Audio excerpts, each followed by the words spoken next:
Cartas de Cristo.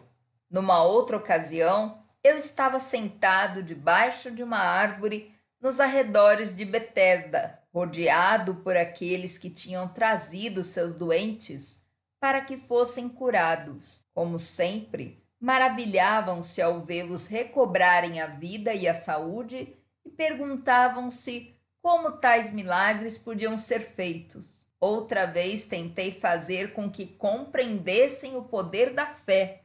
Nos evangelhos está escrito que eu disse que se um homem possuísse a fé do tamanho de um grão de mostarda, poderia mover montanhas.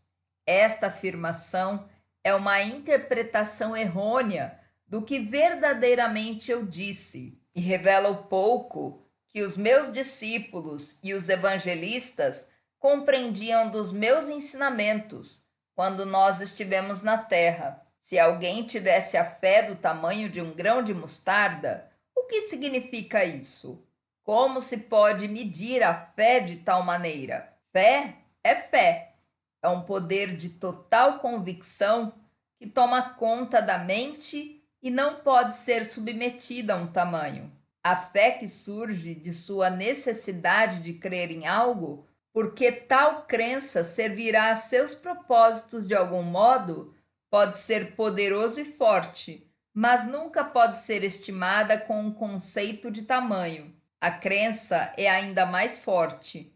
A crença é o fruto do ouvir dizer e da lógica. Quando você ouviu alguma coisa e está convencido de que o que ouviu ou leu é verdade, desenvolve uma profunda crença no que ouviu. Você crê que é verdade.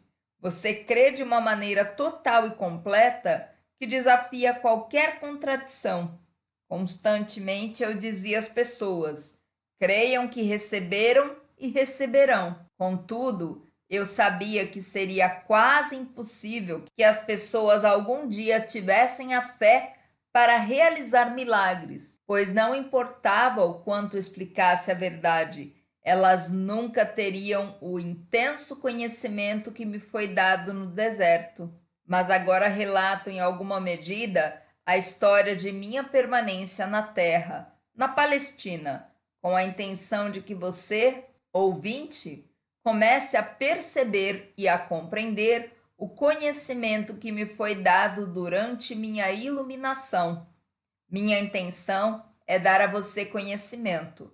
Saber algo de ouvir é o que se ouve de alguém, mas não se pode comprovar realmente que seja verdade. Conhecer é saber alguma coisa que foi dita ou que você ouviu, e as novas informações tornam-se conhecimento porque o que você ouviu coincide logicamente e com o realismo com todos os pedaços de conhecimento que você já tem e que pode compreender e crer de maneira realista e lógica. Você sabe que o que sabe é verdadeiro. Você tem um sentido de convicção. Até agora, alguns de vocês tiveram fé em Jesus Cristo, mas se pareciam a crianças precoces. Sua fé foi em parte cega e obediente, porém entrelaçada a muita dúvida. Portanto, quaisquer que fossem as suas necessidades, dependiam de Jesus, para que a obra se realizasse. Mas, na realidade, muitos do que vocês creem ter recebido diretamente de Jesus foi sua própria fé em Jesus, que se tornou visível na forma das coisas pedidas.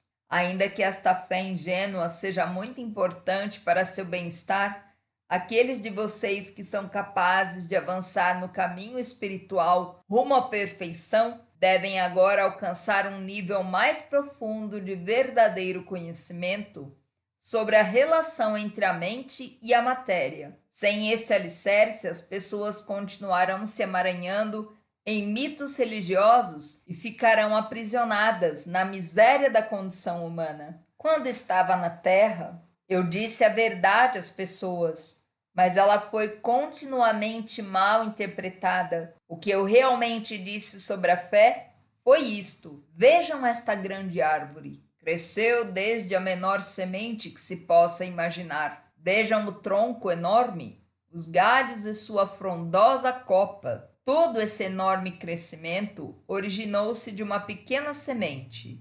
Como aconteceu tal coisa? De onde vem toda a madeira da árvore e a frondosidade que a ornamenta? Isto não é tão milagroso quanto os milagres que eu realizo para vocês dia após dia? O crescimento desta árvore não é tão obra do Pai quanto a cura que recebem os enfermos? Pergunto: o que é uma semente? Vocês podem responder-me? Não, não podem. Mas eu vou dizer o que é. É uma entidade diminuta de conhecimento da consciência. É o conhecimento consciente daquilo em que se transformará. É um fragmento de consciência retirado da consciência criativa divina. É um fragmento do poder da mente, procedente do poder mental do Pai, o qual, ao ser plantado na terra e regado pela chuva, começará a vestir a si mesmo com a matéria visível, da qual possui o conhecimento no fundo de si mesmo. Esse conhecimento é verdadeiro, é firme, é forte e sem desvios. Este autoconhecimento corporificado na semente é uma convicção da consciência. Todas as formas de vida surgem deste conhecimento unidirecionado de si, uma convicção na consciência. Todas as formas de vida surgem deste conhecimento unidirecionado de si, uma convicção na consciência. Esta convicção na consciência é o que separa a terra inanimada e as rochas de tudo que vive e cresce sobre a face da terra. Onde não existe convicção da consciência ou conhecimento da identidade, não há crescimento.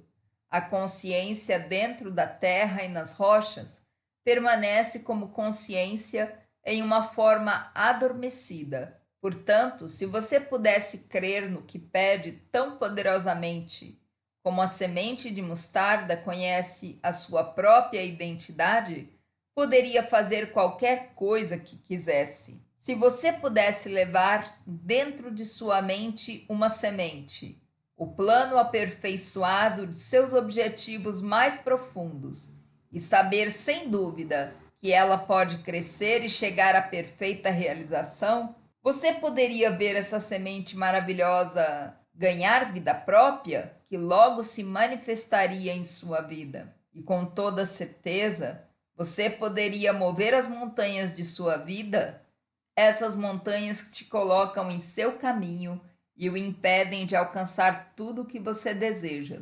Montanhas que, em momento de imprudência e de pensamentos mal elaborados, você criou para si mesmo. Se compreendesse a criação e a existência, você poderia viver uma vida de total liberdade, realizações sem limites e alegria transcendente. Busque a compreensão e verá que pouco a pouco a compreensão virá em sua direção. Bata a porta do universo que dá acesso a Deus, o Pai Consciência Universal, e finalmente você verá a porta se abrir, e você terá acesso aos segredos do mundo. Apenas creia e você receberá. Eu também recordava isso a eles a todo momento. Somente aqueles de mente e de coração puros realizarão estas coisas poderosas. Os malvados podem prosperar durante um tempo, como fizeram os reis e os exércitos saqueadores, e outros que amontoaram a iniquidade em suas mentes. Foi permitido a eles fazer esse trabalho durante um tempo, pois da maldade surge um certo bem, mas no final fracassarão, e o resto do mundo dirá injúrias contra seus nomes.